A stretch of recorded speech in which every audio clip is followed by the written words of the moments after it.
Bonjour, bienvenue à tout le monde dans cette nouvelle capsule vidéo qui va vous donner des explications sur la correction de l'activité source et forme d'énergie. Alors d'abord, pourquoi parler de source et de forme d'énergie dans la partie électricité à la maison? Simplement parce que l'énergie électrique à la maison, on l'obtient en fait grâce aux centrales électriques. Et une centrale électrique, pour fonctionner, ça va avoir besoin en fait d'une source d'énergie qu'on va donc amener à la centrale. Et cette source d'énergie, elle contient en elle une forme d'énergie qui sera utilisée pour être transformée en énergie électrique. Donc pour comprendre comment fonctionne une centrale électrique, comme une éolienne par exemple, il faut comprendre ce que c'est qu'une source et une forme d'énergie. C'est un peu le but de cette activité-là. Allez, on est parti. Donc premier document qui parlait un petit peu du charbon. Alors pour faire simple, le charbon, il se fabrique un peu de la manière suivante. Oula, il n'est pas assez gros mon stylo. On prend un petit peu plus gros. Voilà. Il y a peut-être quelques milliers d'années, centaines de milliers d'années, il y avait une forêt, un endroit sur Terre, forcément. Imaginons que pour différentes raisons, peut-être les continents qui bougent, ou la montée du niveau de l'eau, cette forêt passe sous le niveau de la mer. Il se peut que plusieurs années plus tard, elle soit recouverte par des couches de sédiments, c'est-à-dire du sable, etc., qui recouvrent cette forêt. Je le fais en jaune ici. Ces sédiments vont ensuite fortement appuyer sur ces végétaux morts qui sont en dessous, sur les résidus de végétaux. Et avec plusieurs milliers d'années de ce traitement-là, il est tout à fait possible que ça se transforme ensuite en charbon. Voilà un petit peu le principe de fonctionnement de fabrication du charbon. C'est à peu près la même chose pour le pétrole et le gaz. Mais ce qu'il faut retenir de tout ça, c'est que ça se fait en plusieurs centaines de milliers d'années. Là, je l'ai bien entouré, tout le monde l'a vu. Alors, maintenant, parlons un petit peu des sources d'énergie. La source d'énergie, le mot qu'il faut retenir, c'est un mot vraiment important, c'est qu'une source d'énergie, c'est une matière ou un objet. C'est quelque chose, une matière, quelque chose qu'on peut toucher de concret qui va contenir de l'énergie. Et il y a à peu près 4 familles de sources d'énergie. D'abord, la famille numéro 1, les matières qui sont inépuisables, qui seront toujours là sur Terre, quoi qu'il se passe. Deuxième famille de sources d'énergie, les matières qui s'épuisent, mais qui se remplacent rapidement, c'est-à-dire moins de 100 ans. Troisième famille, les familles qui s'épuisent, toujours, mais qui se remplacent lentement, en plus de 100 ans. Et enfin, quatrième famille de sources d'énergie, celles qui s'épuisent et qui ne seront donc jamais remplacées sur Terre. On va essayer de retrouver ces familles de sources d'énergie dans 2 petits dessins qui sont en dessous. Allez, on y va. Alors, en rouge, non, c'était en bleu, je crois d'abord. En bleu, il fallait trouver les sources d'énergie de la famille numéro 1, celles qui ne s'épuiseront jamais, inépuisables. Par exemple, nous avons ici le Soleil. Inépuisable, toujours là. Enfin bon, en vérité, dans 4,5 milliards d'années, il va disparaître. Mais 4,5 milliards d'années, c'est long. Donc pour nous, on considère qu'il sera toujours là. L'eau, sur Terre, il y aura toujours de l'eau, c'est inépuisable sur Terre. Le sol chaud de la Terre, le sol il est là, c'est bien une matière qu'on peut toucher, le sol, comme l'eau, donc c'est bien une matière, c'est bien une source. Le vent, même s'il n'y a pas du vent tous les jours, il y aura toujours du vent sur Terre, donc toujours présent. Voilà les sources de la famille numéro 1. Famille numéro 2 maintenant. Les sources qui s'épuisent, mais qui se régénèrent, qui se renouvellent rapidement. Les arbres. Moins de 100 ans pour repousser un arbre. Donc quand on coupe des arbres, ça s'épuise, mais ça se renouvelle rapidement. Donc du coup, c'est bien la famille numéro 2. Et il n'y en a pas d'autres. En noir, la famille numéro 3, donc les sources qui s'épuisent, mais qui vont se remplacer lentement, en plus de 100 ans. Notre fameux charbon, qui est remplacé, la Terre elle en fabrique plusieurs milliers, centaines de milliers d'années pour être remplacé. Donc là, on est largement au-delà des 100 ans. Le gaz et le pétrole aussi. Et famille numéro 4, les sources qui vont donc s'épuiser et qui ne seront jamais remplacées. Alors comme j'ai pas de crayon papier, je le fais un peu en pointillé là. L'uranium, qui est un minerai qu'on trouve dans le sol, une fois qu'on l'aura creusé et puis utilisé, il n'y en aura plus, ça ne sera jamais remplacé. Voilà un peu sur les différents dessins, les 4 familles donc de sources d'énergie.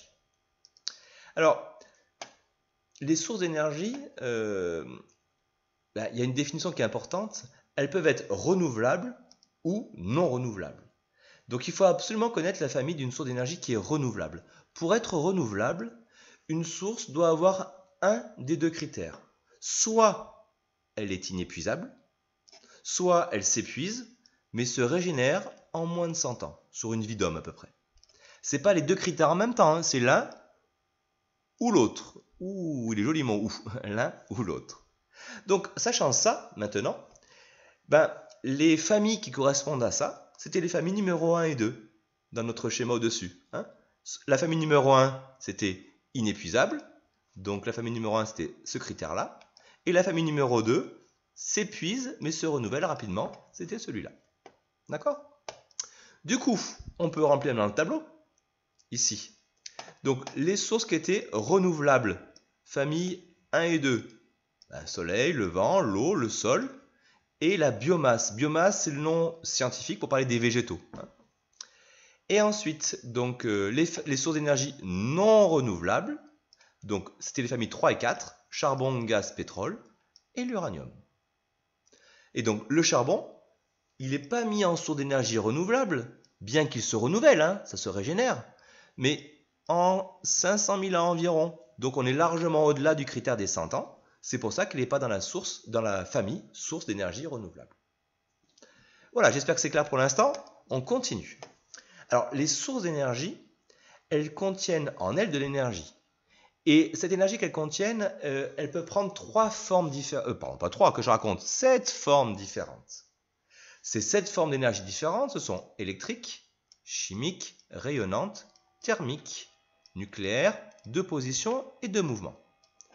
Vous avez des fois l'impression de connaître d'autres formes d'énergie, comme par exemple l'énergie solaire, qui n'est pas ici. C'est parce qu'en fait, là je parle des termes donc scientifiques. D'accord ? Énergie solaire, c'est du langage courant en fait. Et donc souvent autour de nous on l'entend. Mais ça ne rentre pas dans ces termes-là, parce que ce n'est pas un terme employé en sciences physiques. En vérité, l'énergie solaire, c'est l'énergie des rayons de lumière du soleil, on est bien d'accord. Et bien, les rayons de lumière du soleil, nous on appelle ça énergie rayonnante. Rayon de lumière, rayonnante. On voit le mot rayon qui est ici. Et c'est plus précis. Je prends un exemple. Si vous avez une ampoule à la maison, elle vous envoie des rayons de lumière, comme le soleil qui envoie des rayons de lumière. Donc les deux envoient de la lumière, donc les deux envoient la même énergie. Hein. Et pourtant, on ne parle pas d'énergie solaire pour une ampoule. Parce que solaire, ça veut dire vient du soleil. Une ampoule, ça ne vient pas du soleil. Donc vous voyez, ce terme solaire, il marche que pour le soleil. Alors que si on prend le terme énergie rayonnante, ce terme-là, il marche pour toutes les lumières. Parce qu'on parle toujours de rayons de lumière, qu'elles viennent du soleil ou qu'elles viennent d'une ampoule. Donc voilà la différence entre le langage courant et le langage scientifique. Alors pour mieux comprendre ces énergies, il fallait relier les dessins avec le nom. Donc on va faire ça ensemble. Énergie chimique, en fait c'est l'énergie qui est contenue dans les molécules des différents objets par exemple. Donc les molécules des produits chimiques comme ici, ou des molécules même des aliments. C'est pour ça que quand on mange un aliment, on retrouve de l'énergie parce que ces molécules contiennent en elles de l'énergie sous forme chimique. Énergie électrique, assez simple, hein, le courant électrique. L'énergie rayonnante, on vient de le voir ensemble, tout ce qui correspond aux rayons de lumière. Donc l'ampoule ici, on voit qu'il y avait des rayons de lumière. Énergie de position, c'est tout ce qui est lié à la hauteur.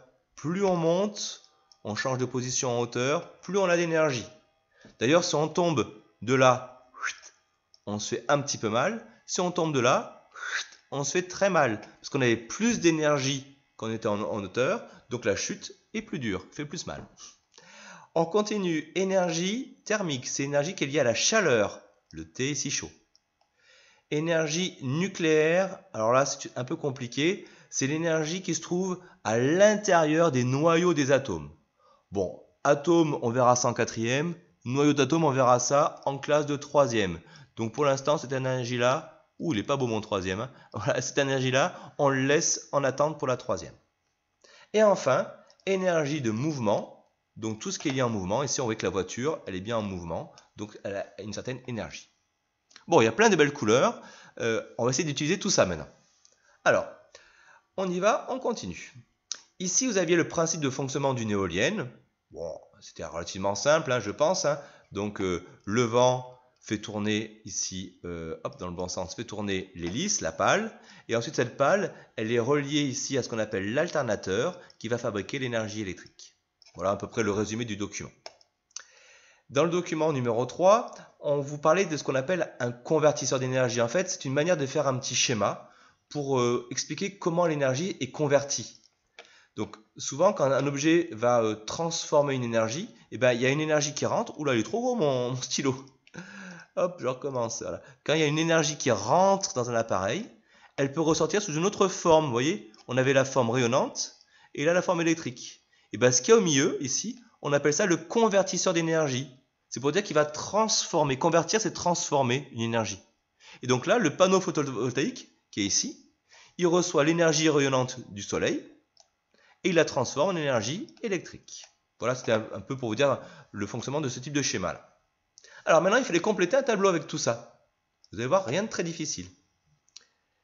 Alors, eh ben, la source d'énergie de ce panneau photovoltaïque, c'est bien le soleil, c'est la matière qui contient l'énergie qui va l'envoyer au panneau. C'est bien renouvelable puisque c'est une source inépuisable. Elle envoie l'énergie sous la forme rayonnante et ce qui ressort du panneau, c'est la forme électrique. Dans l'éolienne, la matière qui contient l'énergie, c'est le vent, c'est l'air en mouvement, c'est ça la matière.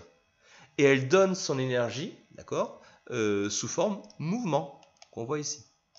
C'est bien renouvelable, puisque le vent, il y en aura toujours sur Terre. Et ce qui ressort de l'éolienne, c'est encore de l'énergie électrique.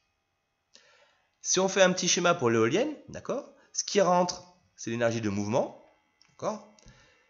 À l'intérieur de l'éolienne, il y a une transformation, et ça ressort sous forme électrique. Et la partie de l'éolienne qui va convertir, si on est précis, c'est l'alternateur. C'est ça vraiment qui va transformer la forme mouvement en forme électrique. Voilà, j'ai terminé ma petite correction. J'espère que ça vous a aidé, que c'était clair. Sinon, vous pouvez me poser des petites questions sur Pronote, n'hésitez pas. J'espère vous revoir très bientôt en classe. Je suis impatient de vous revoir. À très bientôt. Au revoir. Bonne journée à vous.